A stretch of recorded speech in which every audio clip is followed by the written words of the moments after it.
Antony ফিরিঙ্গির গানে আছে, দুর্গা নাম তরি মস্তকে করি যতন করিয়ে রাখবো।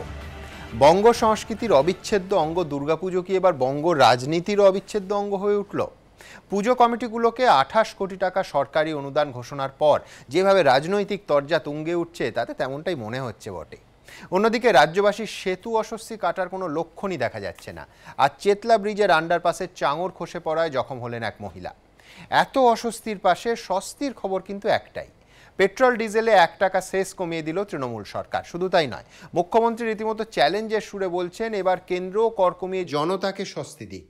আজ বেলুর মঠে একটি অনুষ্ঠানে মোদী সরকারকে বেনজির আক্রমণও করেন মমতা। তবে এই আলোচনার শুরুতেই আপনাদের দেখাবো সরকারের পুজো অনুদান নিয়ে রাজ্য রাজনীতিতে বিতর্কের ঝড়। দেখুন, কলকাতায় বড় ছোট সব মিলিয়ে 3000 পুজো হয়, সার্বজনীন পুজো।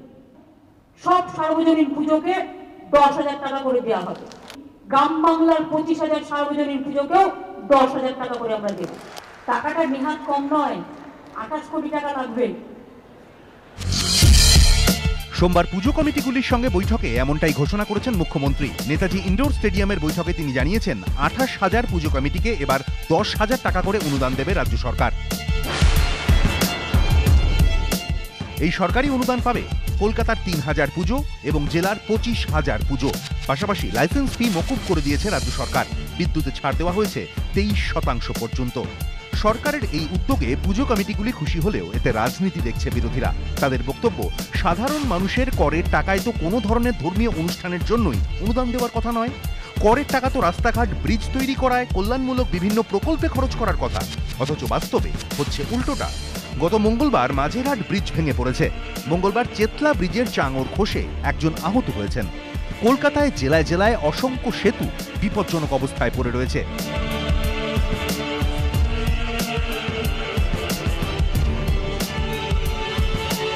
মানুষ প্রাণ হাতে নিয়ে যাতায়াত করছেন, আর সরকার কিনা কোষাগার থেকে কোটি কোটি টাকা দিচ্ছে পুজো উদ্যোক্তাদের।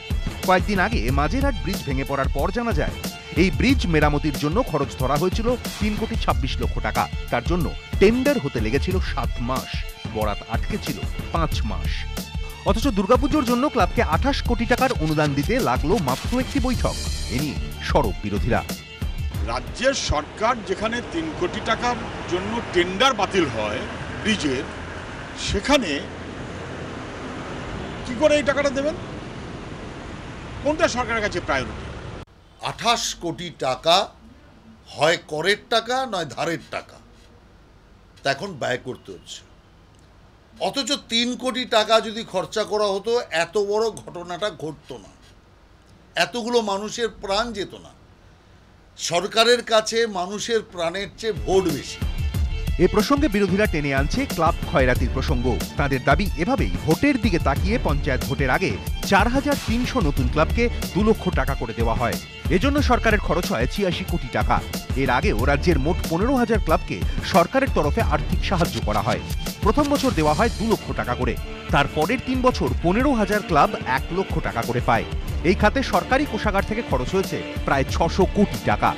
বিরোধীদের দাবি, লোকসভা ভোটের আগেও একইভাবে ভোট ব্যাংকের কথা ভেবে পুজো কমিটিকে টাকা বিলোনো হচ্ছে। এটা আসলে অনুদান নয়, উপঢৌকন। এত যে ক্লাব, একটা ক্লাব থেকে কি একটা প্রতিশ্রুতিবান খেলোয়াড় আমরা তৈরি করতে পারছি না। কারণ এই ক্লাবগুলোকে টাকাটা দেওয়া হচ্ছে বেকার যুবকদের যা খুশি তাই খরচ করার জন্য। অর্থাৎ তোমরা খরচ করো, পিকনিক করো, আনন্দ করো, সবকিছু করো, আমার সঙ্গে থাকো। মুখ্যমন্ত্রীর বক্তব্যই যে ব্রিজগুলোর অবস্থা সঙ্গীন। ব্রিজ ভাঙলে 3 জন লোক, 25 জন লোক, 50 জন লোক মারা যাবে। তাতে ওই কটা ভোটের সাথে ক্লাবের ভোটের যদি তুলনা করা হয় তাহলে বিশাল সংখ্যক ভোট আদায়ের রাস্তা তৈরি হবে। যদিও তৃণমূল এই দাবি মানতে নারাজ। তাদের বক্তব্য, সরকার সমস্ত উন্নয়নমূলক প্রকল্প চালিয়ে তবেই বাঙালির সেরা উৎসবের জন্য টাকা দিচ্ছে। সব ব্রিজ করতে হবে, সব কিছু করতে হবে, তার সঙ্গে একটু পুজোর আনন্দ করব না? আরে 10,000 টাকা একটা পুজো কমিটি যদি পায়, এতে এদের বিরুদ্ধে কথাবার্তা বলা, এই জন্য এদের মাটিতে পা পড়ে না, এই রাজনীতিতে হেরে যায়, কেননা মানুষ ওদের সঙ্গে থাকে না। সব মিলিয়ে সরকারের অনুদান নীতি নিয়ে রাজনৈতিক বিতর্ক জমজমাট। দীপক ঘোষ, কৃষ্ণেন্দু অধিকারী ও রাজীব চৌধুরী, এবিপি আনন্দ। শোনো, প্রশ্নটা অগ্রাধিকারের, কোনটা প্রায়োরিটি পাবে। এমনিতেই আপনি প্রত্যেক শোতে বলেন, মুখ্যমন্ত্রী প্রতিদিন বলেন যে সত্যি সত্যিই তো ঋণ ওভারে জর্জরিত পশ্চিমবঙ্গ। বামফ্রন্ট সরকারের আমলে নেওয়া ধার, তার সুদ মিলিয়ে প্রায় 50,000 কোটি টাকা কেন্দ্র কেটে নিচ্ছে, সব মিলিয়ে প্রায় 3 লক্ষ কোটি টাকার ওপর ঋণের ভার। এই অবস্থায় আপৎকালীন পরিষেবা, জরুরি ভিত্তিতে যে পরিষেবাগুলোর পুনর্গঠন প্রয়োজন, সারানো প্রয়োজন, আমরা জানি মাঝেরহাট টেন্ডার অ্যামাউন্ট সামান্য লিমিট ক্রস করেছিল 3 কোটি টাকার, সেখানে ব্রিজ পড়ে গেল, 3 জন মারা গেলেন, 25 জন আহত হলেন, অনির্দিষ্টকালের জন্য ট্রাফিক বেসামাল, হোয়াট নট। এই অবস্থাতে মুখ্যমন্ত্রী নিজেই বলছেন 20টা ব্রিজ বিপজ্জনক। কোথাও কি একটা অগ্রাধিকারের প্রশ্ন উঠে যাচ্ছে না যে আগে কোনটা? এই 10,000 টাকা পুজোয় দেয়, এবং আপনি এটা মানবেন যে কলকাতা শহরের আশেপাশে যে পুজোগুলো, কারুর কোনো আর্থিক দুরবস্থা আছে বলে আমরা জানি না, কোটি কোটি টাকার স্পন্সরশিপ সেখানে আসে, তেলা মাথায় তেল হয়ে গেল না? না, দেখুন, অগ্রাধিকারের তালিকায় সরকারের সবটাই রয়েছে। যে আপনি ব্রিজের পরিপ্রেক্ষিতে মাঝেরহাট ব্রিজ ভেঙে গেছে, এটা অত্যন্ত দুর্ভাগ্যজনক একটা ঘটনা, কিন্তু সরকারের ব্রিজ রক্ষার যে পরিকল্পনা, সেই পরিকল্পনাও কিন্তু চলছে।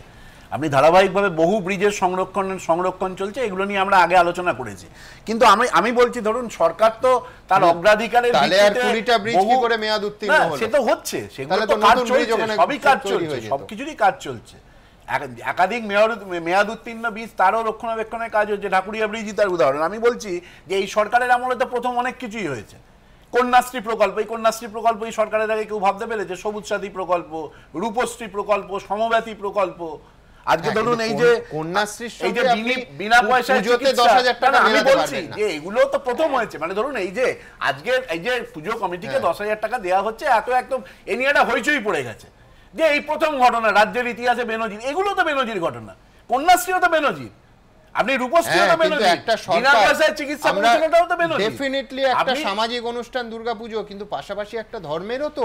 আমি বলছি যে আমার আপনার করের টাকা ইমাম ভাতা, মুয়াজ্জেম ভাতা দেয়া নিয়ে যেমন কারোর আপত্তি থাকতে পারে, দুর্গাপুজোতে আপত্তি থাকতেই পারে, কিন্তু ব্যাপার হচ্ছে যে আপনি বলুন, এবারে আমি বলছি শিখ, খ্রিস্টান, জৈনরা, তারা তাদের উৎসব দেওয়া উচিত। আগামী দিনে সরকার নিশ্চয়ই তাদেরও যদি কোনো এই ধরনের অনুষ্ঠানে যদি কোনো প্রয়োজন হয়, নিশ্চয়ই সরকারের তরফ থেকে দেওয়া হবে। কারণ এই সরকারটা সর্বধর্মের সমভাব, প্রত্যেক ধর্মের প্রতি তার সমান নিষ্ঠা রয়েছে। আচ্ছা, প্রশ্নটা এখানে বারোয়ারি পাচ্ছে, এবার আবাসনের পুজো, ফ্ল্যাটের পুজো কি দোষ করলো? না, সেটা পরবর্তীকালে। দেখুন, ফ্ল্যাটের বা আবাসনের পুজোটা সেটা হচ্ছে ভেরি মাচ সেই, মানে নির্দিষ্ট আবাসনের যারা আবাসিক তাদের মধ্যেই সীমাবদ্ধ। বারোয়ারি পুজো তো তাই, নির্দিষ্ট এলাকায় সীমাবদ্ধ। না, সার্বজনীন পুজোটা কিন্তু সেভাবে সীমাবদ্ধ নয়, কারণ এই দুর্গাপূজাটা এখন কিন্তু শুধু ধর্মীয় অনুষ্ঠান নয়, এটা একটা বৃহত্তর সামাজিক পরিপ্রেক্ষিত তৈরি হয়েছে। কিন্তু এর ভেতরে ধর্মের মানুষ এতে অংশগ্রহণ করেন।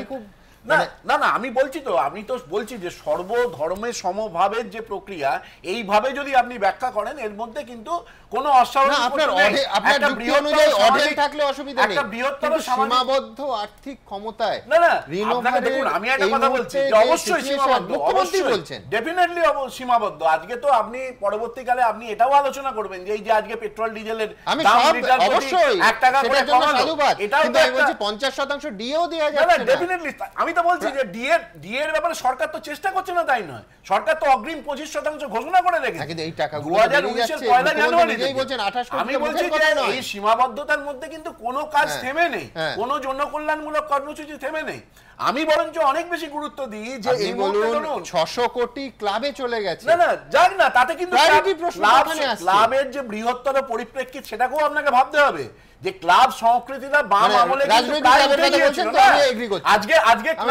আজকে বহু জায়গাতে যে ক্লাবগুলো দেওয়া হচ্ছে, প্রত্যেকটা রেজিস্টার্ড ক্লাব, তাদেরও অডিট করে সেই টাকা কিভাবে খরচ করে সেগুলো, এবং একাধিক বিভিন্ন প্রকল্পে, না সব জায়গাতে দিচ্ছে। আপনি কোন জায়গা থেকে হাত সরিয়ে নেয়নি তো। আপনি এরকম উদাহরণ পাবেন যে যেখানে মেহুল ভাইকে 30,000 কোটি টাকা দেওয়া হলো শুধু হামারা ভাই বলে, প্রধানমন্ত্রী খুব ঘনিষ্ঠ ব্যবসায়ী সম্প্রদায়, প্লেন বানানোর কোনো অভিজ্ঞতা নেই, তাদের একটা বৃহৎ প্লেন তৈরির একটা বরাদ দিয়ে দেওয়া হলো। আমি বলছি এগুলো হচ্ছে রাষ্ট্রের অর্থে, প্রকৃত অর্থে অপচয়, এবং এই যে লুটতরাজ, রাষ্ট্রীয় লুটতরাজ। আমি জানি না রাহুল সিনহা যদি রাজনৈতিক চাপানুতরে যেটা স্টুডিওতে, তারই একটা কাউন্টার পার্ট এই মুহূর্তে রাজ্য রাজনীতিতে। দেখুন, আমরা হিন্দু ধর্মের ব্যাখ্যা নেব স্বামী বিবেকানন্দের কাছে। আমরা হিন্দু ধর্মের আমদানি করা, রপ্তানি করা নতুন ব্যাখ্যা কারোর কাছে নেব না। পুজোয় অনুদান ঘোষণার পর তার বিরুদ্ধে ধর্মের নামে রাজনীতির অভিযোগ তুলেছে বিরোধীরা। এই প্রেক্ষাপটে মঙ্গলবার বেলুড় থেকে পাল্টা সুর চড়ালেন মমতা বন্দ্যোপাধ্যায়। আর সেই সঙ্গে রাজ্য রাজনীতিতে একটা প্রশ্ন ক্রমেই জোরালো হয়ে উঠছে, তা হলো বঙ্গ রাজনীতি কি ক্রমশ ধর্মনির্ভর হয়ে উঠছে? শাসক বিরোধী সব পক্ষই কি ধর্মের রাজনীতির পথে হাঁটছে? সাম্প্রতিক অতীতে বারবারই ধর্মীয় অনুষ্ঠান নিয়ে রাজনৈতিক টানাপোড়েনের সাক্ষী থেকেছে রাজ্যবাসী। কখনো বিজেপির রামনবমী, কখনো আবার পাল্টা তৃণমূলের হনুমান জয়ন্তী, কখনো জন্মাষ্টমী, তো কখনো রথযাত্রা। এবার কি সেই তালিকায় ঢুকতে চলেছে দুর্গাপুজো? মুখ্যমন্ত্রী 28,000 পুজো কমিটিকে 28 কোটি টাকা অনুদান দেওয়ার কথা ঘোষণা করতেই তা নিয়ে তুঙ্গে উঠেছে রাজনৈতিক চর্চা। সরকারের ঘোষণার মধ্যে অনেকেই রাজনীতির ইঙ্গিত পাচ্ছেন। বাইরে যদি কেউ দুষ্টুমি করেও অনেক টাকার লোভ দেখায়, লোভের কাছে আত্মসমর্পণ করবেন না। কারো কাছে ভিক্ষে চাইবার দরকার নয়। আর কেউ যদি মনে করে পুজো কমিটিগুলোকে টাকা দিয়ে কিনে নেব, কিনে নিতে দেবেন না। আপনার আত্মমর্যাদা, আপনার সম্মান সবচেয়ে বড়। তাৎপর্যপূর্ণ বিষয় হলো পুজো নিয়ে এই অনুষ্ঠান থেকেই নাম না করে বিজেপিকেও বেঁধেন মমতা। অনেকে বড় বড় কথা বলে, পারত কেউ করতে। মহরম অথবা ঈদ, বকরিদ আর দুর্গাপুজো একই সাথে বিসর্জন করতে পারত। কারো কোনো প্ররোচনায় পা দেবেন না। আগে এসব ছিল না, এখন উদ্ভট একটা রাজনৈতিক দলের আবির্ভাব হয়েছে। সব ধর্মের ইজারা নিয়ে বসে আছে আর শুধু মানুষে মানুষের ঝগড়া লাগিয়ে দেয়। বিজেপির পাল্টা কটাক্ষ, একসময় সংখ্যালঘু তোষণের জন্য ইমাম মুয়াজ্জেমদের ভাতা ঘোষণা করেছিলেন মুখ্যমন্ত্রী। লোকসভা ভোটের আগে এখন হিন্দু ভোটারদের মন জয় করতে পুজো কমিটিকে টাকা বিলোচ্ছেন। বিজেপি এমন ভীতি তৈরি করেছে, যখন আল্লাহর নাম ছেড়ে এখন রাম নাম, দুর্গা নাম সব জপতে হচ্ছে। সরকারের উদ্দেশ্য হচ্ছে ভোট, আর ভোটের জন্য সরকারের যে ব্যাপক ভীতি, সেই ভীতির কাজ করছে। মঙ্গলবার বেলুড়ের একটি অনুষ্ঠান থেকে পাল্টা নাম না করে বিজেপিকে আক্রমণ করেন তৃণমূল নেত্রী। আজকে কেউ যখন জ্ঞান দেয়, জ্ঞান দিয়ে বলে এটা খেতে হবে, ওটা পড়তে হবে, অমুক লোক এখানে থাকবে, অমুক লোক থাকবে না, তখন নিজেদের লজ্জা হয়। সিপিএম কংগ্রেসের আবার দাবি, তৃণমূল বিজেপি আদতে একই মুদ্রার এপিঠ ওপিঠ, দুপক্ষই তোষণের রাজনীতি করছে। নিজের সঙ্গে নিজের কম্পিটিশন, ইমাম আগে না পুরোহিত আগে, পুজো আগে না অন্য উৎসব আগে। আবার একই রকমভাবে বিজেপি, তার সঙ্গে কম্পিটিশন, বিজেপি বড় হিন্দু না আমি বড় হিন্দু। এসব ধর্মের নাম করে কার্যত মানুষের সঙ্গে শত্রুতা করা হচ্ছে। পশ্চিমবঙ্গে সাম্প্রদায়িক রাজনীতির একটা প্রতিযোগিতা চলছে। এখন মমতা ব্যানার্জি 7 বছর মতন মূল্য ক্ষমতা এসে গেছে, 11 সাল থেকে। এতদিনে তার একবারও দুর্গা ঠাকুরের কথা মনে পড়েনি। এখন বাজারে ভোট আসছে, সাম্প্রদায়িক শক্তির উত্থান হচ্ছে। মমতা ব্যানার্জিকে প্রমাণ করতে হচ্ছে আমি তোমাদের থেকে বড় কট্টর হিন্দুবাদী, দেখো, তাই আমি দুর্গা পুজোকে টাকা দিচ্ছি। তৃণমূল অবশ্য ধর্মের নামে রাজনীতির অভিযোগ বরাবরই ভিত্তিহীন বলে উড়িয়ে দিয়ে এসেছে। আমি দল পলিটিক্স জানি না। কেন্দ্রীয় সরকার যখন ইউপি এর পলিসি নিয়েছে সবার জন্য খাদ্য, তো সেটা উনি চালাচ্ছেন না। ইজ ইট নট দল পলিটিক্স? আর বঙ্গ রাজনীতির এই আবহে অনেকে বলছেন একসময় পার্বণ ছিল মিলনের উৎসব, সম্প্রীতির প্রতীক, কিন্তু রাজনীতির পাকে চক্রে তা নিয়েও এখন চর্চা। আমরা তো কোনোদিন আগে এই ধরনের ধর্মভিত্তিক রাজনীতি পশ্চিমবঙ্গে দেখিনি। একটি দল যখন ধর্মভিত্তিক রাজনীতি করছেন, তখন আরও একটি দল এগিয়ে আসছেন সেখানে সেই রাজনীতিতে অংশ নেবার জন্য। সুতরাং একদিকে যখন আমি একটি সম্প্রদায়ের মানুষকে টাকা দিচ্ছি, অন্যদিকে আরেকটি দল অপর একটি সম্প্রদায়ের মানুষকে অর্থ সাহায্য করছে, এটা একটি ভয়ঙ্কর প্রবণতা। বিজেপির অনুপ্রবেশ, তার থেকে এক ধরনের খুব পরিষ্কার একটা পোলারাইজেশন তৈরি হয়েছে। তৃণমূল তারাও যেন এক ধরনের পাল্লা দিয়ে একরকম এই ধর্মের ব্যাপারটাকে যেন খুব গুরুত্বপূর্ণ একটা বিষয় হয়ে উঠছে ক্রমাগত। রাজনীতির মধ্যে ধর্মের অনুপ্রবেশটা আরও বেশি করে ঘটবে এবং পরবর্তীকালে একটা বিস্ফোরণের সামনে আমরা দাঁড়িয়ে পড়ব। অনেকেই বলছেন ভারতের মতো দেশে কর্মসংস্থান, উন্নয়নের মতো হাজারো ইস্যু রয়েছে, সেসব ছেড়ে ধর্ম কেন? আশাবুল হোসেন, কৃষ্ণেন্দু অধিকারী ও দীপক ঘোষের রিপোর্ট, এবিপি আনন্দ।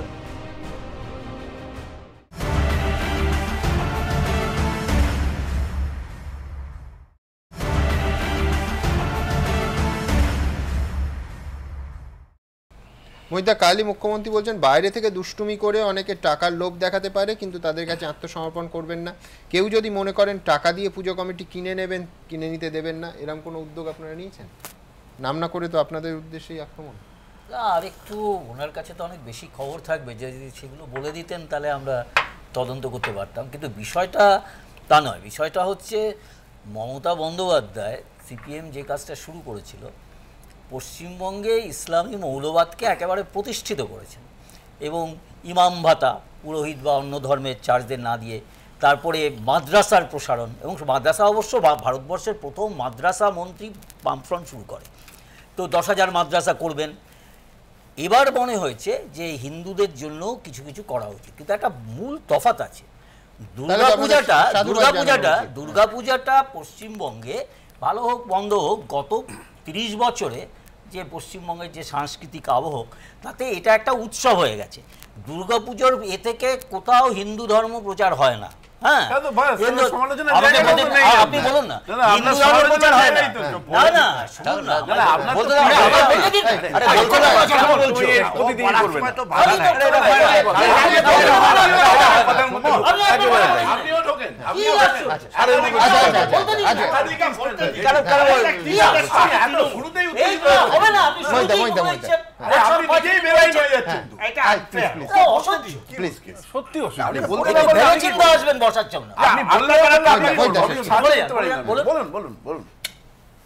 এবার আমার কথা হচ্ছে যে মমতা বন্দ্যোপাধ্যায় ইমাম ভাতা মাদ্রাসা এগুলো যে করেছেন, তারা সরাসরি একটি ধর্মপ্রচারের সঙ্গে যুক্ত, এবং সেরকমভাবে একটি ধর্মকে পশ্চিমবঙ্গে কবজা করার জন্য তিনি সমস্ত এগুলো দিয়েছেন। এগুলো সিপিএম আমল থেকে শুরু হয়েছে। পশ্চিমবঙ্গে এই দুর্গাপুজোকে 10,000 টাকা দিয়ে কোনো হিন্দুত্ব বা কোনো কিছুকে সাহায্য করা হচ্ছে না। একটা দেখানোর চেষ্টা করছে যে আমি সব ধর্মকেই দিই, কিন্তু এইসব মানুষ বোঝেন। এবং তাহলে তো আপনাদের সাধুবাদ জানানোর কথা যে এইটা কোনো ধর্মের ব্যাপার না। আমি তো বলছি উনি লোককে একটা ভুল বোঝানোর চেষ্টা করছেন যে আমি হিন্দুদের কথাও ভাবি, সেটা দেখানোর চেষ্টা করছেন।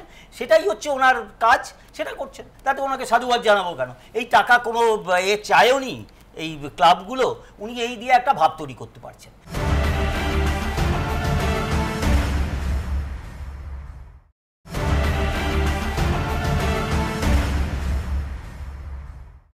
এ রাজ্যে যে অবস্থা তৈরি হয়েছে, বাংলাদেশ থেকে এসে অনুপ্রবেশকারীরা বোম ফাটছে, এই যতগুলো বোম ফাটছে দেখবেন সব একটা সম্প্রদায়। এটা মমতা বন্দ্যোপাধ্যায় করে ফেলেছেন, আর এর থেকে ওনার সরে যাওয়ার উপায় নেই।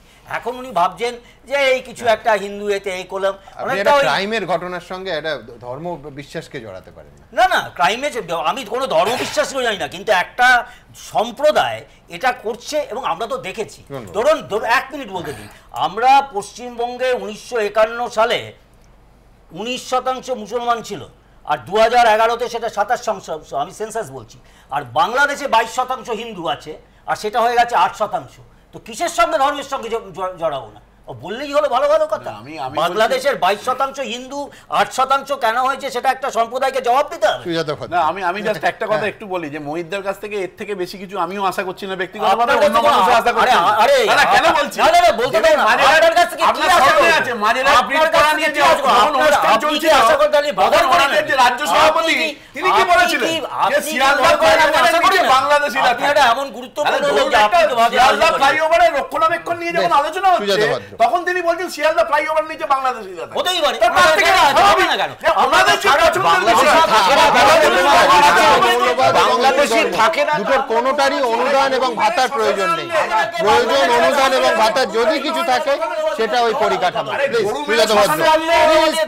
গরুর রচনা হয় না, শ্মশানের রচনা হয়। বলতে দিন।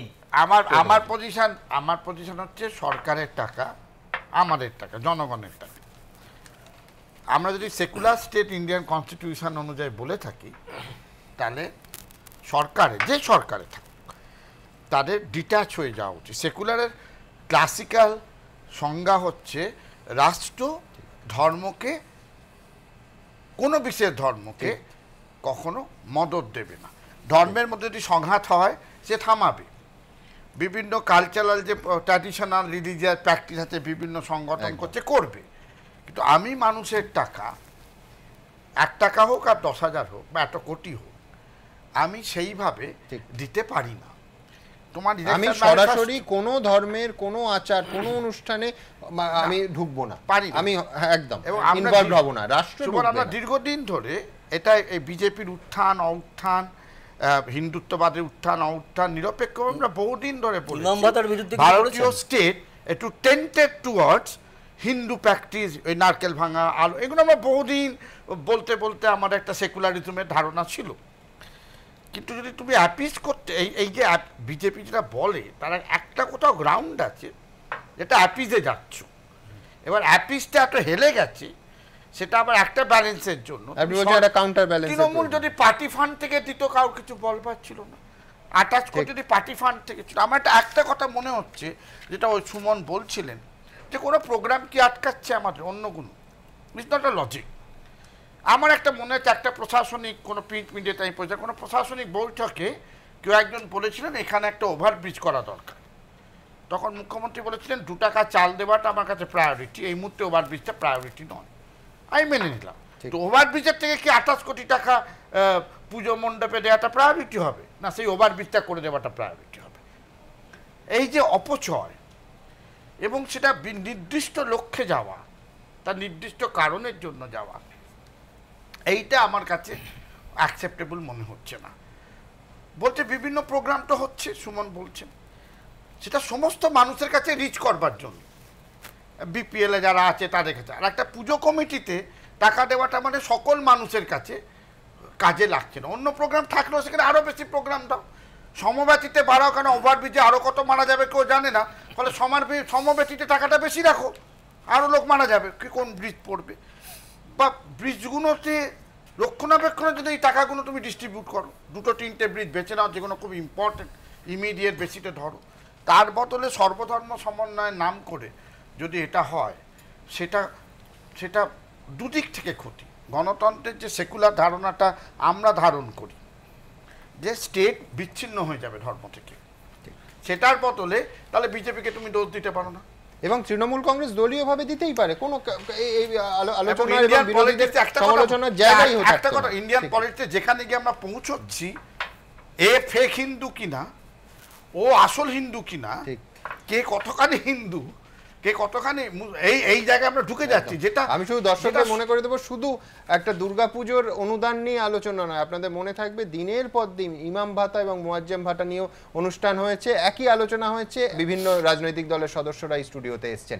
আমি দ্রুত একবার দেখাবো, বারবার ব্রিজের প্রসঙ্গ উঠছে, ব্রিজ অস্বস্তি বঙ্গবাসীর কার্যত কাটছে না। আজকেও চেতলা ব্রিজের নিচের আন্ডারপাসের একটা চাঙড় ভেঙে পড়ে আহত হলেন এক মহিলা। দেখুন, দুর্গাপুজোর জন্য 28,000 ক্লাবকে 28 কোটি টাকা সাহায্যের ঘোষণা করেছে তৃণমূল সরকার, আর এই নিয়েই সরব হয়েছে বিরোধীরা। মঙ্গলবারের মাঝেরহাট ব্রিজ বিপর্যয়ের প্রসঙ্গ টেনে তাদের প্রশ্ন, জরাজীর্ণ সেতুগুলি না সারিয়ে এই ক্ষয়রাতি কেন? আর এই চাপানুতরের মধ্যেই মাঝেরহাট বিপর্যয়ের 1 সপ্তাহের মাথায় ভেঙে পড়ল কলকাতার আরেকটি গুরুত্বপূর্ণ সেতুর চাঙড়।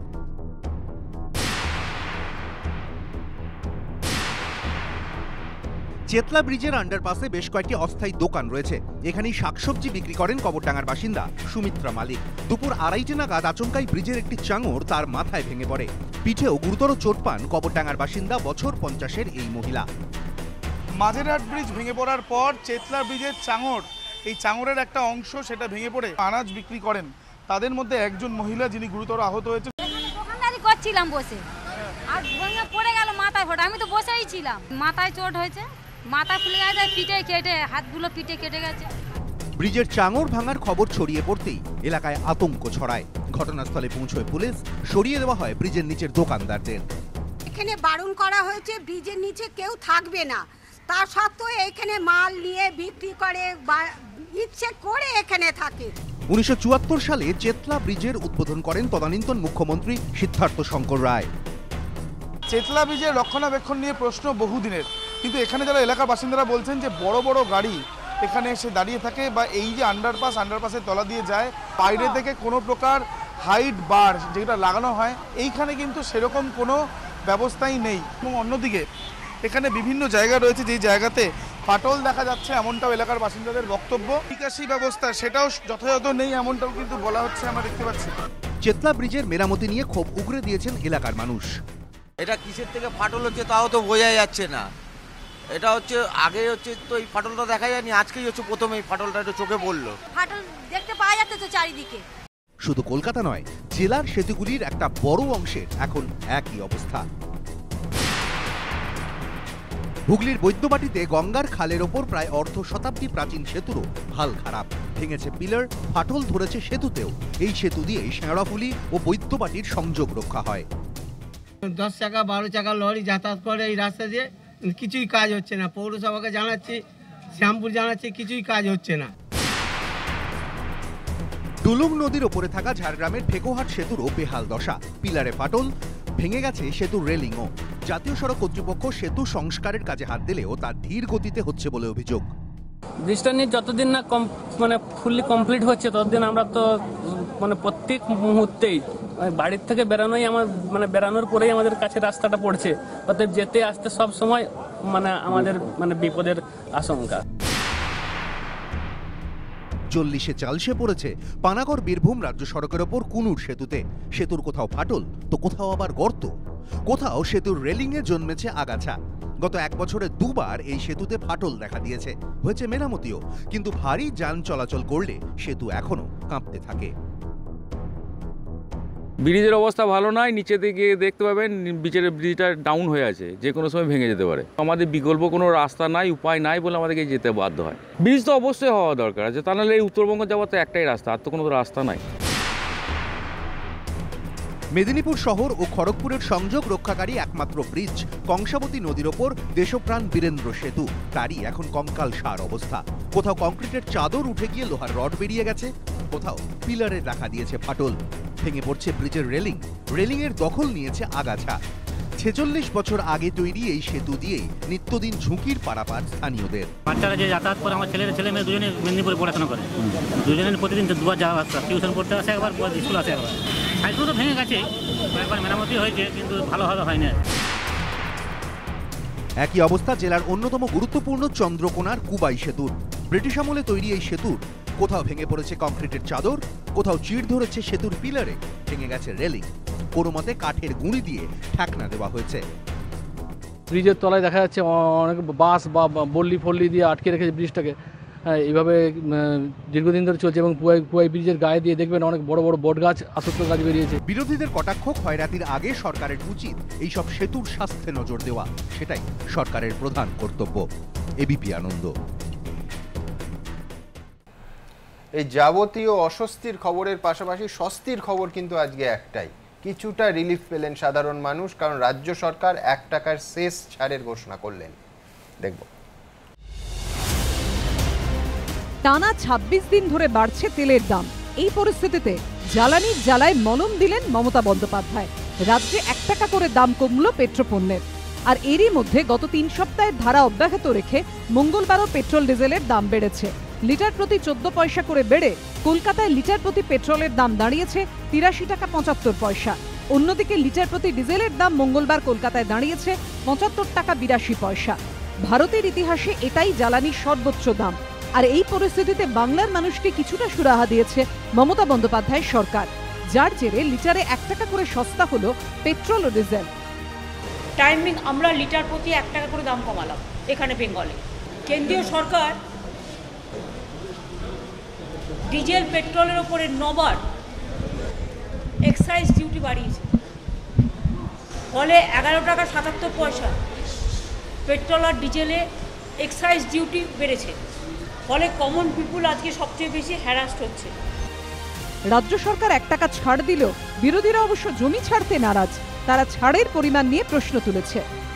যতবার পেট্রোল ডিজেলের দাম বাড়ছে, ওনার রেভিনিউ কালেকশন তত বাড়ছে। 1 টাকা কমিয়েছেন বা 1 টাকা কম আয় করছেন, কিন্তু এর আগে তো 10 টাকা আয় বেশি করছিলেন এতদিন। কালকে দাম বাড়লে আবার আয়টা বেড়ে যাবে। 1 টাকা কেন 10 টাকা কমান, ওনার যে সেস আছে বা ট্যাক্স আছে, এই রেভিনিউ কালেকশন যদি কমান তাহলে বাংলার মানুষ উপকৃত হবেন। এখন সমস্ত রাজ্যগুলো সেস কমানোর পর, রাজস্থান কমিয়েছে, কর্ণাটক কমিয়েছে, অন্ধ্রপ্রদেশ কমিয়েছে, সবাই করার পর তাহলে 1 টাকা কেন?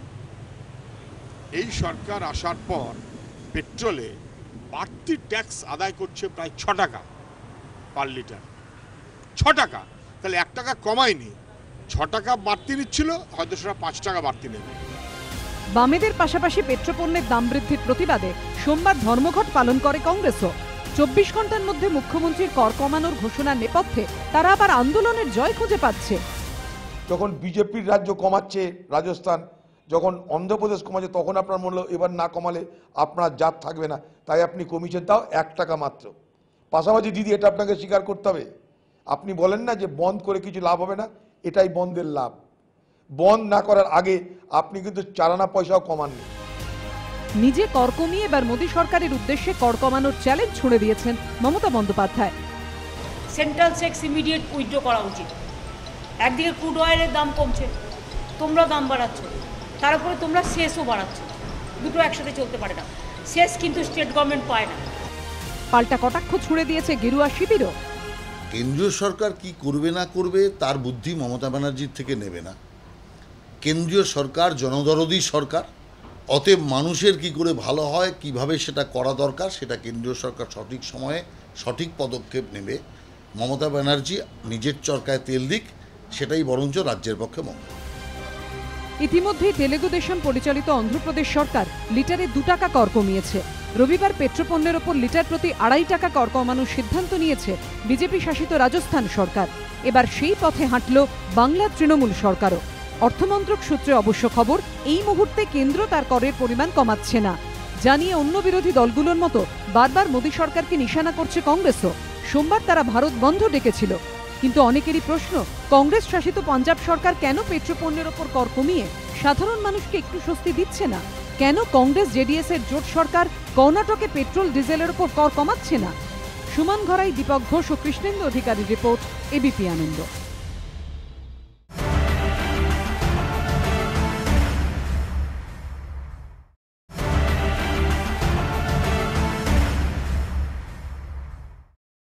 আমি পঙ্কজদার কাছে যাবো। পঙ্কজদা, রাহুল সিনহা বলছেন নগণ্য। আমি বিজেপির টাকার অঙ্কটা একবার দেখি, এটা তো ডেফিনেটলি একটা রিলিফ। আপনি মানবেন তৃণমূল সরকার যখন ক্ষমতায় আসে 2011-12 সালে, সেখানে 3.5, কালকেই একদম ডিটেলস অনুষ্ঠানে দেখিয়েছি, 3.5 কোটি টাকা পেতে সেটা 7.5 কোটি টাকা হয়েছে এই আর্থিক বছরে। তারা 1 টাকা কমিয়েছেন। মোদী সরকার ক্ষমতায় আসার পর 4 বছরে 12 বার উৎপাদন শুল্ক আপনি বাড়িয়েছেন, 11 লক্ষ কোটি টাকা ঘরে তুলেছেন। কেন্দ্র সরকার কবে ছাড় দেবে? আমি একদম সহজভাবে বলি, মোট যে শুল্ক আদায় হয়েছে সেটা হচ্ছে 11 লক্ষ কোটি টাকা। তার মধ্যে কেন্দ্রের 7.5 লক্ষ কোটি টাকা এবং রাজ্যে 3.5 লক্ষ কোটি টাকা। এক মিনিট, একদম আপনার জন্য আমি রেডি করে নিয়ে এসেছি। সেটা হচ্ছে যে আপনারা আজকে আনন্দবাজারে যে ব্রেকআপ দিয়েছেন, তাতে রাজ্যের নিজস্ব কর এবং কেন্দ্রীয় শুল্কের 42% যোগ করে পেট্রোলে 24 টাকা কর নিচ্ছে রাজ্য, আর কেন্দ্র 58% কেন্দ্রীয় শুল্কের সেটা 11 টাকা 30 পয়সা পাচ্ছে। এবং ডিজেলের ক্ষেত্রে রাজ্য যখন পাচ্ছে 15 টাকা, তখন কেন্দ্র পাচ্ছে 10 টাকা 57 পয়সা। এবার আসি দ্বিতীয় প্রশ্ন, যে যখন কেন্দ্রীয় সরকার কর বা প্রত্যক্ষ যে শুল্ক চাপাচ্ছে সেটা হচ্ছে ক্রুড অয়েলের বেসিক প্রাইসের উপরে, আর রাজ্য সরকার যেটা চাপাচ্ছে এক্সাইজটা যোগ করার পরে তার উপরে ট্যাক্স অন ট্যাক্স করছে। একটা বেসিক ফিগার আমি আপনাকে ঠিক করে দিই। কেন্দ্রীয় পুরো ভাওতাবাজি মানুষকে বিভ্রান্ত করার বিজেপি শাসিত রাজ্যগুলোতে কি হচ্ছে? না এক সেকেন্ড আমি হচ্ছে বেসিক ফিগারে গোলমাল হচ্ছে। আপনি সেন্ট্রাল এক্সাইজ থেকে রাজ্যের ভ্যাট কম, কিন্তু 16টা না 17টা বিজেপি একদম স্ট্রেট হবে কম। ট্যাক্সটা না একটু বলে দিন, আপনি যে একটু ট্যাক্সটা বলছি, আমি ব্রেকআপটাই বলছি।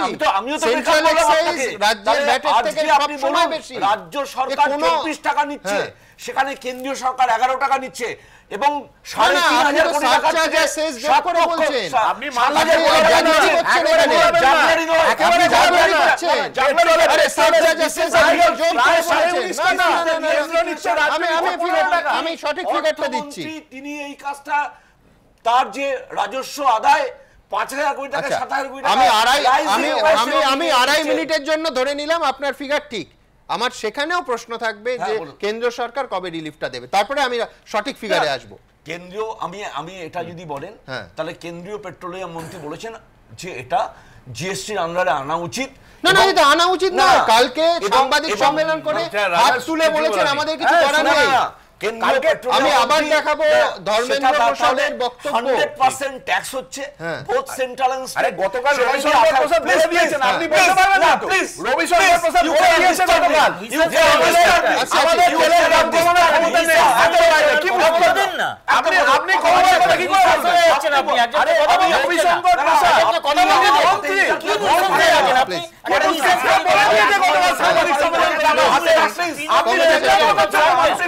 আপনি বিভ্রান্ত হচ্ছেন, ভুল তথ্য দিয়ে বিভ্রান্ত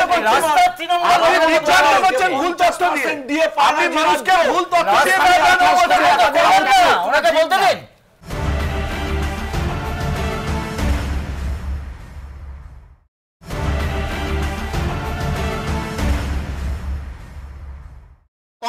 আমি পরিষ্কার ব্রেকআপটা বলছি। প্রথম বলেছেন কেউ কথা বলেন কেন্দ্রীয় এক্সাইজ আমি এটা 80 টাকা 28 পয়সার হিসেবে বলছি। 83 টাকার হিসাব আপনি আজকে যেটা আপনি 83 টাকা তো একদম 19 টাকা হচ্ছে কেন্দ্রীয় কর, 19 টাকা 48 পয়সা, রাজ্যের 15 টাকা 85, এবং 19 টাকা 48 এর 42% আপনি ফেরত পাচ্ছেন। আরে এটা সাংবিধানিক বাধ্যবাধকতা। আপনি রাজনীতি আসছেন না, আপনি ব্যাপারটা বুঝতে পারছেন না। আপনি এত বলেছেন কেন? আপনার রাজ্য 46 সদস্য কেন্দ্র থেকে আমি বিজনকে থামাবো, আমি বিজনের কাছে যাব। বলতেই হবে 42 সদস্য ফেরোচ্ছেন, বিজন আপনার টাকা নয়, কেন্দ্রের টাকা নয়। আপনি কি পুলিশ নিয়ে এসেছেন নাকি? একটা প্রশ্ন আমার জানা আছে, আপনারা করেন হিন্দু যুবা বাহিনী এখানে নেই, আপনারা ইউপিতে আছে, এখানে নেই, এখানে হিন্দু যুবা বাহিনী আছে, এখানে নেই হিন্দু যুবা বাহিনী। আমি যেটা জানতে চাইছি, আজকের দিনে এক অপরিশোধিত তেল এক ব্যারেলের দাম কত ডলার? 2014 সালে সেটা কত ছিল? আমি যদি খুব ভুল না করি $70। আর তখন 110। তাহলে 110-এ আজকের যেটা পেট্রোল ডিজেলের দাম সেটাও তো ছিল না। কি করে দিচ্ছিল তখন সরকার? 70 টাকা ছিল, 82 টাকা 83 টাকা এখন। না না না না 70 টাকা, একদম 70 টাকা এখন সেটা 83 টাকা। $110 এই 110 ঘন্টা ধরে সব ফিগার দিয়েছি। আমার আজকে জানার বক্তব্য একটাই, সেটা হচ্ছে মমতা বন্দ্যোপাধ্যায় কিছুটা রিলিফ দিয়েছেন, 1 টাকা কমিয়েছেন। কেউ বলতে পারেন আরো কেন কমালেন না, ফেয়ার এনাফ। আমার বক্তব্য কেন্দ্র কবে রিলিফ দেবে? আমার এখানে দুটো প্রশ্ন আপনারা প্যাকেজে দেখালেন, দুজনের কথা। এক হচ্ছে রাহুল সিনহা বিজেপির পক্ষ থেকে, 2 কংগ্রেসের পক্ষ থেকে, কংগ্রেসের রাজ্য সভাপতি। আপনি সিপিএম এর পক্ষ থেকে দেখালেন। সিপিএম এর আজকের যদি এই 5 টাকা 6 টাকার গল্প সুজনবাবু বলছেন, তার কেরালায় 1 টাকা কমিয়েছিলেন অনেক আগে, তারপরে কি কমিয়েছেন? তাদের সরকার একটা জায়গায় আছে। এক কংগ্রেসের অধীর বাবু, তাকে আমার প্রশ্ন, তার যে সরকার যেখানে আছে, যে রাজ্যে সরকার আছে, কংগ্রেস কোন রাজ্যে কমিয়েছে আগে বলুক। তাদের সর্বভারতীয় সভাপতি বলার পরেও কমিয়েছে। এক পার্টি হাইকমান্ড, কালকে আমি বিজন বলে দিই, পার্টি হাইকমান্ডের তরফ থেকে এই সরকারগুলোকে, যেখানে কংগ্রেস শাসিত সরকার আছে, খুব বেশি জায়গায় নেই, পাঞ্জাবে বলা হয়েছিল কর কমাতে, এবং বলা হয়েছিল কর্ণাটকে যেখানে জোট সরকার আছে সেখানে কমাতে। কমানো হয়নি। 24 ঘন্টার বেশি, প্রায় 35-36 ঘন্টা কেটে গেছে, এখনো দুটো রাজ্য সরকার কেউ কমায়নি। একদম আমি এটাই বলছি, কংগ্রেস কমায়নি, লেফট কমায়নি। এবার প্রসঙ্গ বিজেপি একটা রাজ্যে বাদ দিয়ে এতগুলো রাজ্যের কথা বলে, আমরা 20টা রাজ্যে রাজস্থানে কমিয়েছে 2.5 টাকা, একটা বাদ দিয়ে আর কোন রাজ্যে কমিয়েছে? এখনো আরো প্রশ্ন হলে হবে, প্লিজ আমি আপনাকে ডিস্টার্ব করিনি। একটা রাজ্য বাদ দিয়ে আর অন্য রাজ্যগুলো কেন কমালো না? 1 নম্বর। 2 কেন্দ্রীয় কর যে টাকাটা পায় কেন্দ্রীয় সরকার, সেটা কেন কমালো না? এবার মমতা বন্দ্যোপাধ্যায়কে টার্গেট করে বলা হবে 1 টাকা কমিয়েছে, আরো বাড়ালে ভালো হতো। আমরা বলছি হ্যাঁ, পুরো টাকাটাই 5 টাকা কমিয়ে দিলেও ভালো হতো, কিন্তু 5 টাকা কমাতে পারেনি, 1 টাকা পারলেও কমিয়েছে। কিন্তু যেটা বলার প্রশ্ন, বিজেপি শাসিত রাজ্য, অন্যান্য রাজ্যগুলো কমালো না, কেন্দ্রের বিজেপি সরকারও কমালো না। কাদের জন্য করছে? আর এই অধীর বাবু কোন লজ্জায় বলছেন যে বন্ধের জন্য এটা কমানো হয়েছে? আমার জানার দরকার নেই, রাজ্য করেছে, কেন্দ্রের কবে করবে? আমি প্রশ্ন করার থেকেও বড় কথা যেটা মানে আমি আতঙ্কিত, সেটা হলো যদি পেট্রোলিয়াম মন্ত্রী নিজেই বলেন যে আমাদের কিছু করার নেই, কেন্দ্রীয় সরকারের কিছু করার নেই, সমস্তটাই আন্তর্জাতিক স্তরের উপর নির্ভর করে আমার চলতে হবে, তাহলে সরকারটার কি? না না না বিশ্বনাথ দা, এবং আরেকটা প্রশ্ন আছে, সেটা হচ্ছে 12ই মে 2018 ভোট ছিল, কর্ণাটক নির্বাচন, তখন তার আগে 20 দিন আমি একটু বাড়ালাম না, অথচ রোজ আন্তর্জাতিক বাজারে বেড়েছে। তার মানে তখন আমার করার ছিল, এখন আমি হাত তুলে নিচ্ছি। পরিষ্কার করে বলতে গেলে যে রাজনীতি তখন পলিটিক্সের কারণে আপনি আটকে রেখেছিলেন, কোনো কারণ নেই। দ্বিতীয় যে প্রশ্নটা যে 12 বার সেস বৃদ্ধি করেছেন, মানে যখন আপনি মানুষের কথা বলেন, সেন্ট্রাল এক্সাইজ আপনি বাড়িয়েছেন 12 বার, তাহলে আপনি যখন মানুষের সরকারের কথা বলেন, মানুষের কথা বলেন, তাহলে আপনাকে তো মানুষের দরদটা কিছুটা নিতে হবে, মানুষকে কিছুটা রেয়াত করতে হবে। মানে সরকারে থাকবেন, আপনি যদি বলেন যে আমার কিছু করার নেই, তাহলে সরকারে থেকে কি লাভ আপনার? সরকারের থেকে তো মানুষের জন্য কিছু আপনাকে রিলিফ দিতে হবে। সেই রিলিফটা যদি আপনি নাই দিতে পারেন, তাহলে সরকারের জনকল্যাণকর সরকার আমরা বলবো কিসের ভিত্তিতে? দ্বিতীয় যে প্রশ্নটা গুরুত্বপূর্ণ, যে দেখুন এটা অস্বীকার করার উপায় নেই যে রাজ্যগুলো কিন্তু সিরিয়াসলি ভাবার দরকার আছে, কারণ ট্যাক্সটা যেহেতু শেয়ার হচ্ছে, 1 টাকা ডেফিনেটলি গুরুত্বপূর্ণ পদক্ষেপ। আমরা গতকাল বলে দাবি করেছিলাম যে করুন, কিন্তু আপনি যদি খুব রিয়েল ক্যালকুলেশনে আসেন, তাহলে যে পরিমাণে টাকাটা বেড়েছে সেই তুলনায় 1 টাকাটা কিন্তু যথার্থ নয়, মানে আরেকটু বেশি রিলিফ দেওয়ার সুযোগ ছিল, এটাও আমি বলতে চাই। থার্ড যে বিষয়টা আমার মনে হয় খুব সিরিয়াসলি কিন্তু কেন্দ্রকে একটা লিড করতে হবে যে এই ধরনের ক্রাইসিস আন্তর্জাতিক স্তরে বারবার আসতে পারে, তাহলে সেই রকম অবস্থাতে কেন্দ্র রাজ্যগুলো কি ব্যবস্থা নিতে পারে, বা এই এন্টার জ্বালানির যে ট্যাক্স সিস্টেম তার মধ্যে একটা আমূল পরিবর্তন আনা যায় কিনা।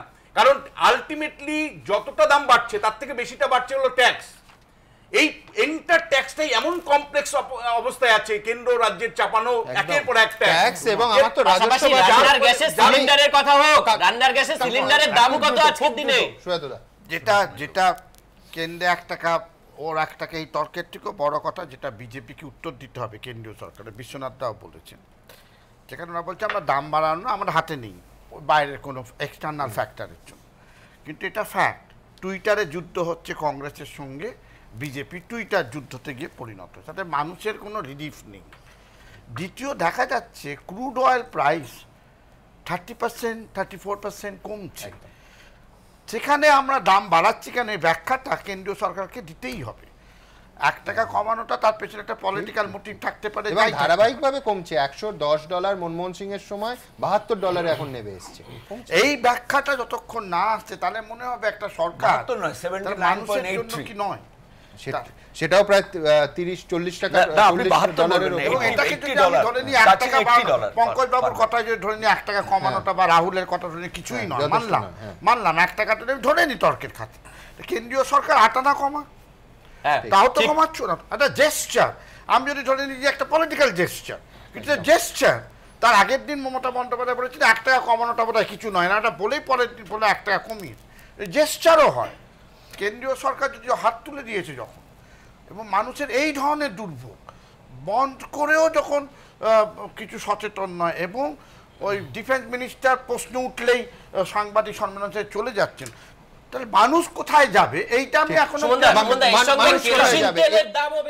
একদম রান্নার গ্যাসও দেখিয়েছি কালকে, দীর্ঘ 1 ঘন্টার ওই অনুষ্ঠান করি। স্বামী বিবেকানন্দের শিকাগো বক্তৃতার 125 বছর, বেলুড় মঠের অনুষ্ঠান, তীব্র আক্রমণ মমতা বন্দ্যোপাধ্যায় মোদী সরকারকে। দেখুন, আমরা নিজেরা এই বছরে শিকাগোতে যাওয়ার চেষ্টা করেছিলাম, কিন্তু সেখানে কোনো অশুভ চক্রান্ত কাজ করেছে বলে আমার মনে হয়। যারা চাইছিল না আমরা বাংলার মাটির লোকেরা ওখানে যাই। বেলুড়ে স্বামী বিবেকানন্দর শিকাগো বক্তৃতার 125 বছর পূর্তি উপলক্ষে অনুষ্ঠান, আর সেখানে দাঁড়িয়েই নিজের শিকাগো যাত্রা বাতিল নিয়ে মুখ খুললেন মমতা বন্দ্যোপাধ্যায়। এটা আমার হৃদয়ে একটা দাগের সৃষ্টি করেছিল ওরাও। আমি ব্যথা পেয়েছি, আমি দুঃখ পেয়েছি। আমরা হিন্দু ধর্মের ব্যাখ্যা নেব স্বামী বিবেকানন্দের কাছে। আমরা হিন্দু ধর্মের আমদানি করা রপ্তানি করা নতুন ব্যাখ্যা কারোর কাছে নেব না, এটা আমি বিশ্বাস করি। সরাসরি নাম না করলেও তার নিশানায় যে কেন্দ্রের শাসক দল তা স্পষ্ট তৃণমূল নেত্রীর মন্তব্যে। স্বামী বিবেকানন্দ বলতেন, তুমি রাজ্য দেশ শাসন করতে পারো, আমি একটা ছেঁড়া জুতো সেলাই করতে পারি, কিন্তু তুমি যদি মনে করো তুমি দেশ শাসন করো বলে আমার মাথার উপরে পা ধরে রাখবে, পা তুলে দেবে, সেটা কিন্তু আমি সহ্য করবো না। পাল্টা সুর চড়িয়েছে বিজেপিও। যারা আয়োজক তারাই ওনাকে চাননি। ষড়যন্ত্র সব কিছুতেই উনি দেখেন, প্লেন নামতে দেরি হলেও উনি ষড়যন্ত্র দেখেন। ওনার ষড়যন্ত্রের কথা পশ্চিমবঙ্গের মানুষ জেনে গেছেন, ওই কথার কোনো গুরুত্ব নেই। এর সঙ্গে অন্য রাজনৈতিক দল বা ভারতীয় জনতা পার্টির কোনো সম্পর্ক আছে বলে আমাদের মনে হয় না। 1893 সালে শিকাগোর বিশ্ব ধর্ম মহাসভায় স্বামী বিবেকানন্দের বক্তৃতার 125 বছর পূর্তি উপলক্ষে ওই শহরে একটি অনুষ্ঠানে মমতাকে আমন্ত্রণ জানায় রামকৃষ্ণ মিশন। আমেরিকা যাওয়ার প্রস্তুতিও সারা হয়ে গিয়েছিল মুখ্যমন্ত্রীর। 11 জুন তাকে চিঠি দিয়ে অনুষ্ঠান বাতিলের কথা জানায় শিকাগোর বিবেকানন্দ বেদান্ত সোসাইটি। মুখ্যমন্ত্রীর উদ্দেশ্যে লেখা চিঠিতে সংস্থার অধ্যক্ষ স্বামী ঈশাত্যানন্দ জানান, রামকৃষ্ণ মিশনের সহ সাধারণ সম্পাদক স্বামী অভিরামানন্দের আকস্মিক মৃত্যু এবং অন্য কিছু অপ্রত্যাশিত অসুবিধার জন্য অনুষ্ঠানটি বাতিল হচ্ছে। যদিও রামকৃষ্ণ মিশনের দাবি প্রেক্ষাগৃহ ভাড়া নেওয়া সহ অন্য সব প্রস্তুতি নেওয়া হয়ে গিয়েছিল। এরপর মমতার শিকাগো সফর বাতিল হয়ে যায়। তা নিয়েই মঙ্গলবার ক্ষোভের কথা জানালেন তিনি। আর শুধু এই নয়, বেলুড় মঠে রামকৃষ্ণ মিশন আয়োজিত অনুষ্ঠানে দাঁড়িয়ে আরও চাঞ্চল্যকর অভিযোগও করেছেন মুখ্যমন্ত্রী। কাকে ভয়, কিসের ভয়? আমি তো শুনেছি কন্যাকুমারিকাও একদিন আপনারাই টোটালটাই গভর্ন করতেন। আজকে সেখানেও কেউ এসে বাসা বেঁধেছে। কবে বেলুড় মঠটাও দখল করে নেবে আমরা এটা হতে দেব না। কেউ কেউ যদি মনে করে থাকেন খুব শক্তিশালী হয়ে গেছেন, আমাদের যেতে না দেওয়ার পেছনে যে কারণগুলো আপনারা করেছিলেন প্রত্যেকটা খবর কিন্তু আমার জানা আছে। আমি রামকৃষ্ণ মিশনকে এর জন্য দোষ দিই না। আমি যতদূর জানি তাদেরকে অনেকভাবে থ্রেট করা হয়েছিল। আমি অবাক হয়ে গিয়েছিলাম যখন আমাদের ইন্ডিয়ার টুরিস্ট ম্যাপ থেকে বেলুড় মঠ এবং দক্ষিণেশ্বরকে বাদ দেওয়া হয়েছিল। বিজেপি অবশ্য এইসব অভিযোগের গুরুত্ব দিতে নারাজ। বেলুড় মঠ রামকৃষ্ণ মিশন আমাদেরকে শেখাবেন না। আপনি নতুন নতুন যেতে শুরু করেছেন, সেই কারণে নতুন নতুন গিয়ে বেলুড় মঠে রামকৃষ্ণ মিশনও বিভাজনের নীতি শুরু করে দিয়েছেন, ওখানেও পার্টিবাজি শুরু করে দিয়েছেন। আমরা অন্তত বেলুড় মঠ রামকৃষ্ণ মিশনের দলবাজি করি না। যে দলবাজিটা আপনি করতে শুরু করেছেন রামকৃষ্ণ মিশন বেলুড় মঠকে দিয়ে, সর্বত্র দলবাজি করার এই যে আপনার একটা প্রচেষ্টা, এটাকে দয়া করে বন্ধ করুন। বেলুড় মঠের সঙ্গে নরেন্দ্র মোদীর সম্পর্কও বেশ পুরনো। সেই বেলুড় মঠে দাঁড়িয়েই মমতা বন্দ্যোপাধ্যায় যে একের পর এক অভিযোগ তুললেন, তার নিঃসন্দেহে শুরু করবে আরেক রাজনৈতিক চাপানুতরের পর্ব। আশাবুল হোসেন, সঞ্চয়ন মিত্র ও দীপক ঘোষ, এবিপি আনন্দ। আমি একটা জিনিস বলি যে 1893 সালের 11ই সেপ্টেম্বর শিকাগো ধর্ম সম্মেলনে বিবেকানন্দ যে ভাষণ দিয়েছিলেন, 3 বার তিনি ধন্যবাদ জ্ঞাপন করেছেন। প্রথম ধন্যবাদ দিয়েছেন পৃথিবীর মধ্যে সর্বাপেক্ষা প্রাচীন সন্ন্যাসী সমাজের পক্ষ থেকে। দ্বিতীয় ধন্যবাদ দিয়েছেন সর্বধর্মের যিনি প্রসূতি স্বরূপ তার নামে। তৃতীয় ধন্যবাদ দিয়েছেন সকল জাতি ও সম্প্রদায়ের অন্তর্গত কোটি কোটি হিন্দু নরনারীর হয়ে। আমি মনে করি বিবেকানন্দের স্বপ্নের বেলুড় মঠে দাঁড়িয়ে এ ধরনের মন্তব্য করা, তার যে মতাদর্শ তাকে কিন্তু খণ্ডিত করে, লজ্জিত করে আমাদের বাঙালিকে। তাহলে গোরক্ষক বাহিনী তাণ্ডব হয় কেন? যদি লাস্টেরটাই ধরি, সব ধর্মকে সমানভাবে গুরুত্ব দেওয়ার কথা উনি শুনেছেন বা বলেছেন, সেটা যদি বিজেপি মানতো, তাহলে ধর্মীয় অনুশাসনকে ভেঙে বারবার অন্য ধর্মের উপর আক্রমণ কেন? এই প্রশ্নের জবাব আপনাকে আগে দিতে হবে। আমি আমার কথা বলিনি, আমি আমার কথা বলিনি, আপনার কথা আমি বলছি না, আমি বিজেপির কথা বলছি। আপনি তো বিজেপির একটা লোক। আমি শুধু এর সঙ্গে একটা কথা যোগ করতে চাই, অন্যরা সবাই এসেছে একটু আগে এভাবে রাজনীতি করেনি, একটু আগে যেটা অনেকবার তার জীবন আর নয়, এটা হয়তো করা উচিত। রাজনীতি করার অনেক জায়গা আছে।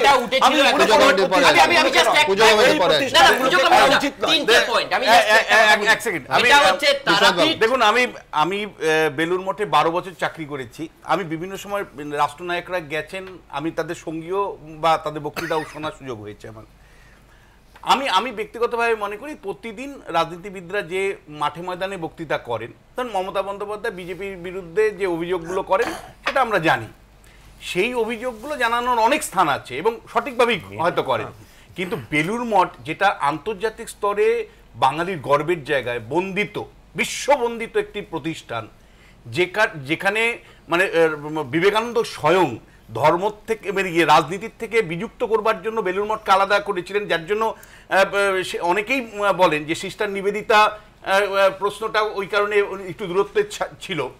সেই রকম একটা প্রতিষ্ঠানে কিন্তু যদি মুখ্যমন্ত্রী না বলতেন, মানে সরাসরি নরেন্দ্র মোদীকে বিরোধিতা করে যে বক্তৃতা প্রতিদিন দেন, সেটা যদি বেলুড় মঠে না দিতেন সেটা অনেক ভালো হতো বাঙালির ক্ষেত্রে, বেলুড় মঠের প্রতিষ্ঠানের ক্ষেত্রে।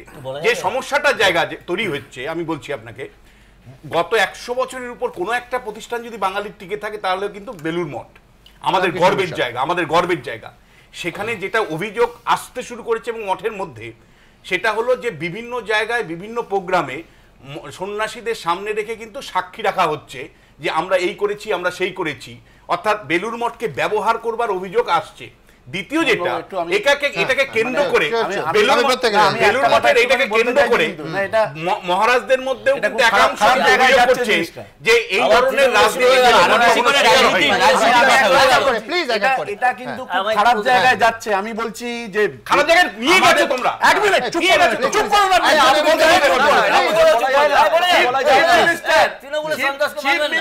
আমাদের চিফ মিনিস্টার রামকৃষ্ণ মিশন সম্পর্কে, বেলুড় মঠ সম্পর্কে যথেষ্ট শ্রদ্ধাশীল। মানে আজকে যে বক্তব্যটা বলেছে বেলুড় মঠের কি বক্তব্য সেটা বেলুড় মঠ বলবে। আজকে আমরা এখানে বলেছি প্রতিনিধির মুখে বেলুড় মঠ সম্পর্কে কি ধারণা করেছেন সেটা কি ভালো হয়েছে, সেটা কি রাজনীতি বিরোধী হয়েছে?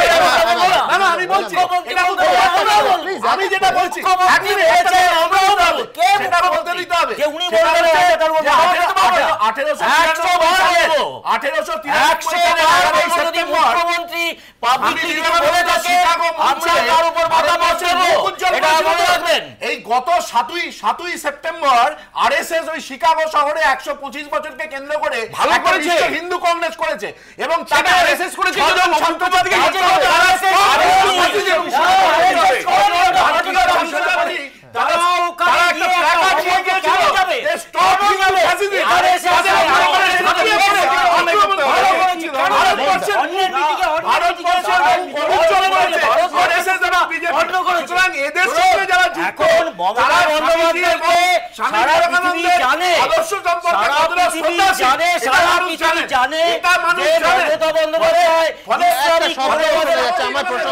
অন্য প্রসঙ্গে যেতেই হচ্ছে। আমি একদম সরাসরি চলে যাব বীরভূমে।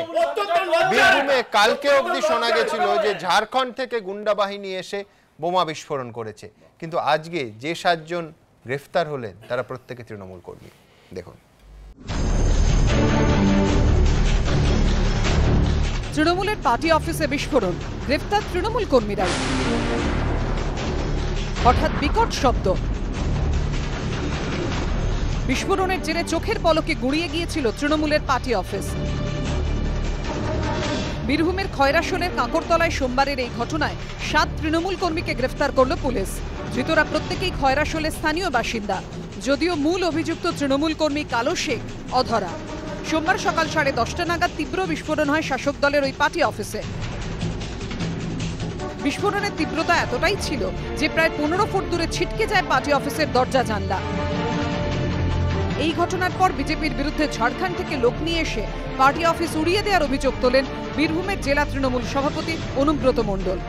কাকরতলা রাস্তার ধারে যে ডান দিকে পার্টি অফিসটা ছিল বিজেপিরা বোম দিয়ে উড়িয়ে দিই।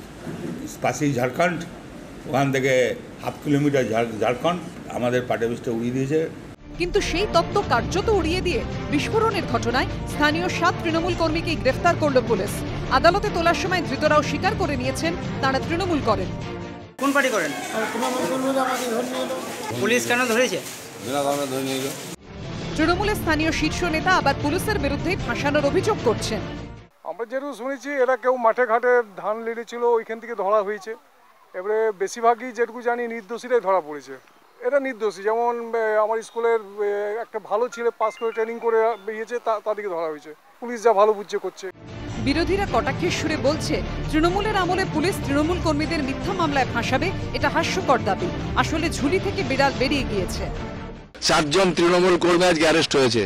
নিজের পাপে নিজেরা জ্বলছে, বিজেপিকে মারতে যে নিজেরাই মরছে। যদু বংশ এরকম ভাবে ধ্বংস হবে। তৃণমূলের কর্মী নেতা বাড়ি থেকে বোমা উদ্ধার হচ্ছে, বোমা বিস্ফোরণ হচ্ছে, নিজেরা মরছে। যদিও এই বিষয়ে তাঁর আগের বক্তব্যেই অনড় রয়েছেন অনুব্রত মণ্ডল।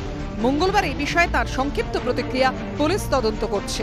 মঙ্গলবার ঘটনাস্থলে যায় জেলা পুলিশ ও সিআইডির বম্ব স্কোয়াড। বিস্ফোরণস্থল খতিয়ে দেখার পাশাপাশি সংগ্রহ করা হয় নমুনাও।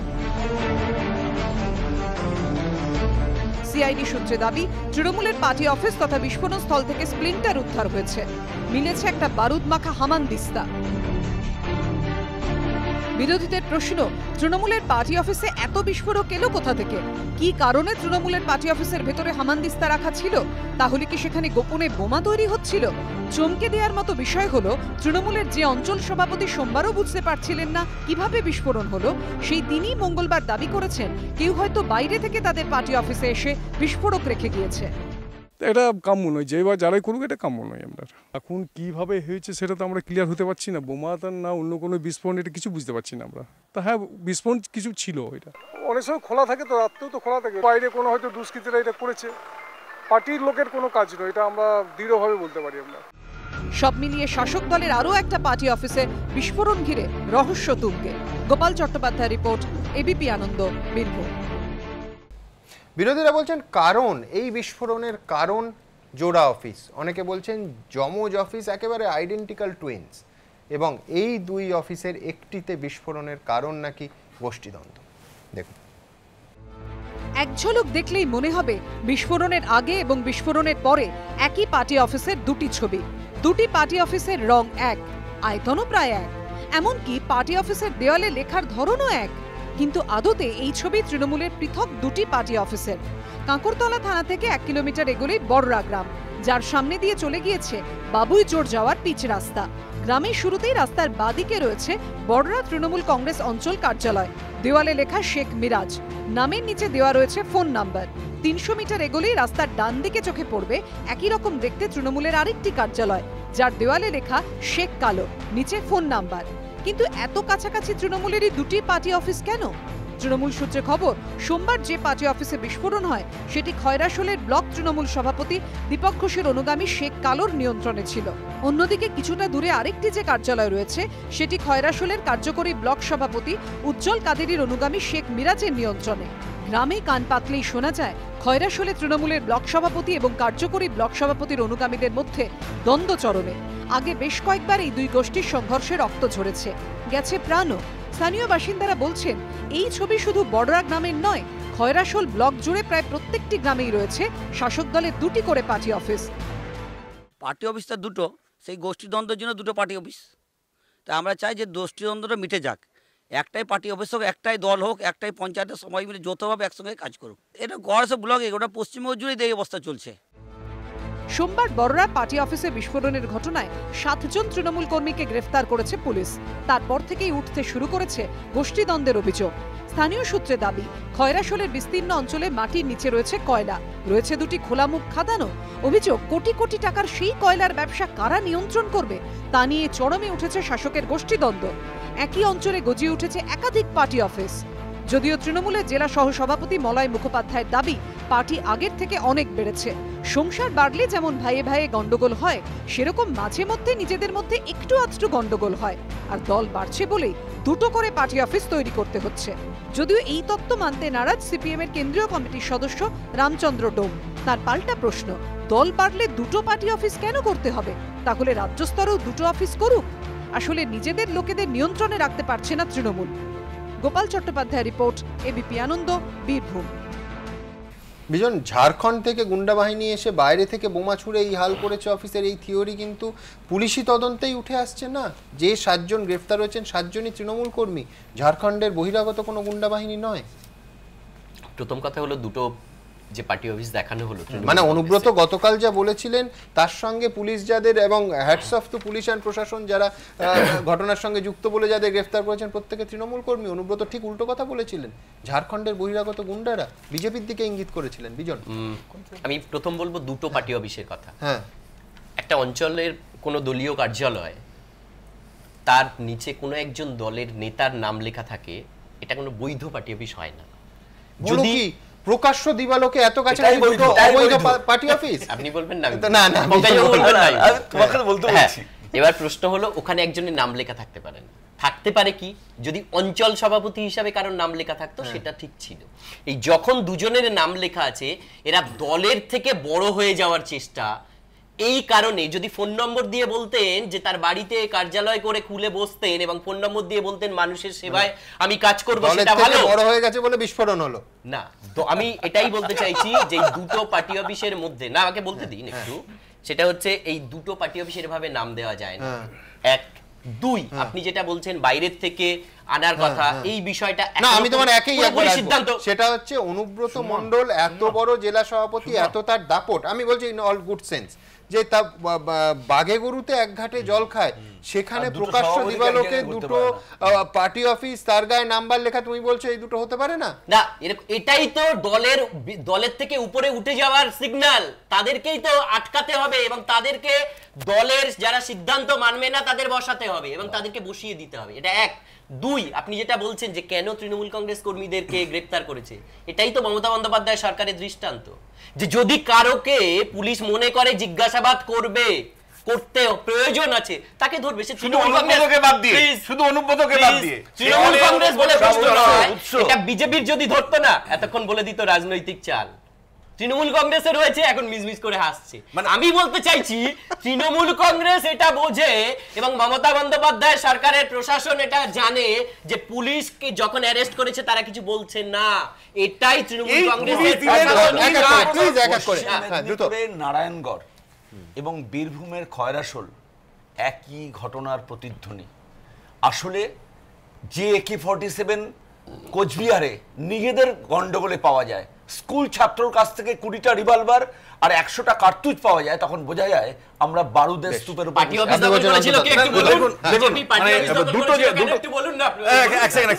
দুটো জায়গা একটা আছে, এই যে বিরোধী শূন্য রাজনীতি আমি করলাম না, অ্যাকচুয়ালি বিরোধী শূন্য কিন্তু হলো না, দলের মধ্যেই বিরোধিতা তৈরি হয়। এই যে ভাবনাটা যে পঞ্চায়েতে কাউকেই দাঁড়াতে দিব না, মানে বিনা প্রতিদ্বন্দ্বিতায় সব জিতবো, বিরোধী শূন্য করে দিলাম, আসলে বিরোধী শূন্য করার মধ্যে দিয়ে মানে নিজের দলের মধ্যে কিন্তু একটা বিরোধী গোষ্ঠী তৈরি থাকলো, মানে আদতে যাদেরকে আমি টানলাম তারা আদতেও মানে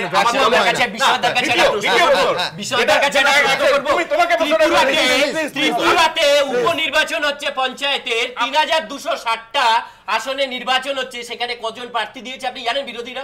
একটু বলুন না, আবার এই বলুন একটু, আবার যদি একটু বলুন। ত্রিপুরাতে খোঁজ নিন,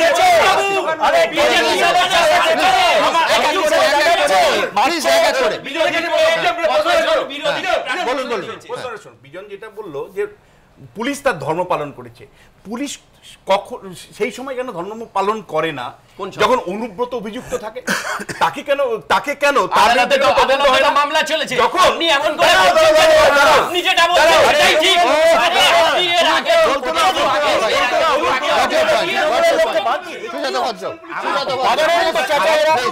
এটা খারাপ লাগছে, মানে বিজন টিজনের কথা শুনে এতদিন ধরে ওরা আমাদের নানা রকম কথা বলেন, আমরা তো সমৃদ্ধ হই, কিন্তু এখন সব প্রতিযোগিতা হচ্ছে কে কত নিচে নামছি, এ খারাপ, আমরা কত তার ভালো, একটু ভালো খারাপ। কোন প্রতিযোগিতার কথা? প্রতিযোগিতা হওয়া উচিত, একটা প্রশ্নটা হওয়া উচিত নাগরিক সমাজ থেকে, প্রশ্নটা আমরা বারবার মনে হচ্ছে, এর আগেও বহুগুলো অফিস, এটা প্রথম অফিস ওড়েনি, আগেও অফিসগুলো উড়েছে। প্রশ্ন হচ্ছে এটা পার্লামেন্টারি পার্টি, রেজিস্টার্ড পার্টি, সরকারে আছে, সংবিধান মেনে আছে, তাদের হাতে বিস্ফোরকগুলো এলো কী করে? অন্তর্দ্বন্দ্ব থাকতে পারে, পার্টির মধ্যে ক্ষমতার লড়াই থাকতে পারে, কিন্তু এই বিস্ফোরণ একে অন্যকে দিয়ে মারবার জন্য একটা এটাই তো তদন্ত হচ্ছে, এটাই তো পুলিশ তদন্ত করছে। আমডাঙ্গাতে আপনারা যা দেখিয়েছেন কয়েক মিনিটের মধ্যে, এই যে 2000 ফেটেছে, 2000 উদ্ধার হয়েছে, এই যে পার্টি এটাই তো তদন্ত হচ্ছে, তার মামলা চলছে। এই ধরনের হিংসাত্মক সমস্ত মজুত আছে এবং সেটা গণতান্ত্রিক পার্টি, মামাটি মানুষের পার্টি, কি অর্থে, কিভাবে? এবং মানুষ মারা গেলে কোনো কান্না নেই, কোনো দুঃখ নেই, গরু ছাগল ভেড়ার মতো মানুষ মারা যাচ্ছে, কিন্তু ক্ষমতায় থাকার জন্য যা ইচ্ছে ইনডিফেন্সেবলকে ডিফেন্ড করার এই নগ্ন আচরণ আমি এদের সহ্য করতে পারি না। আমডাঙ্গার কথা আপনি বললেন, আমডাঙ্গা কিন্তু বিরোধীদেরও কাছ থেকে প্রচুর অস্ত্র উদ্ধার হয়েছে, মানে আমি বলছি পশ্চিমবঙ্গে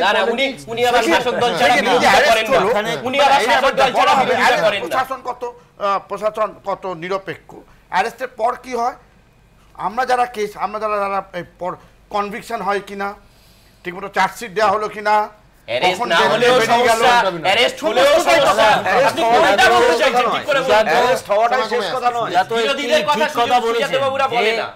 আমতলাতেও হচ্ছে, আপনি যেটা বললেন, আপনি দেখবেন এটা তৃণমূল সিপিএম এর ব্যাপার নয়, ব্যাপারটা হচ্ছে শেখ আসগার, শেখ মিরাজ এবং আমতলাতেও যারা রয়েছেন তারাও সব শেখেরা।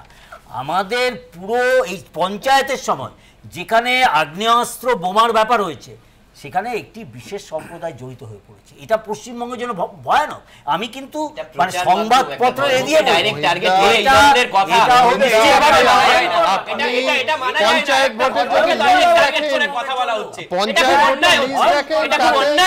তাতে অন্য সম্প্রদায়ের সংখ্যা গরিষ্ঠ যারা তাদের নামের কোনো অভাব নেই। পশ্চিমবঙ্গের সন্ত্রাসের রাজনৈতিকভাবে আপনি লেভেল লাগাতে পারেন, ধর্মের লেভেল, এটাই হচ্ছে সবচেয়ে চিন্তার ব্যাপার। ভাঙড়ে হয়ে যাচ্ছে 2 বছর ধরে বন্দুকের লড়াই, পুলিশ কোথাও ধরছে না, কারণ এটি বিশেষ সম্প্রদায় রয়েছে বলে। এটাই তো অবস্থা, তাদের হাতে চলে গিয়েছে। 6 নম্বর মুরলীধর সেন লেনে তো শেখ টেক কেউ নেই। আমাদের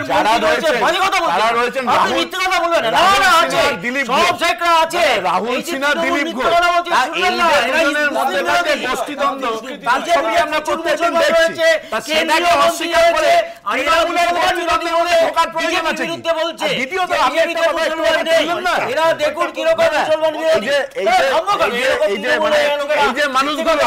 এই মানুষগুলো তো আসলে ধর্ম নিয়ে মুখোশ আসলে ভেতরে ভীষণ সাম্প্রদায়িক হিন্দু ফ্যাসিবাদী বলতে তার উদাহরণ। এরা ইসলাম আমি বলছি আর বিজেপি একটু আগে বলছিলেন না আপনি তৃণমূল কংগ্রেস আরো নিচে নাবার আগে এই অনুষ্ঠান আমি শেষ করছি।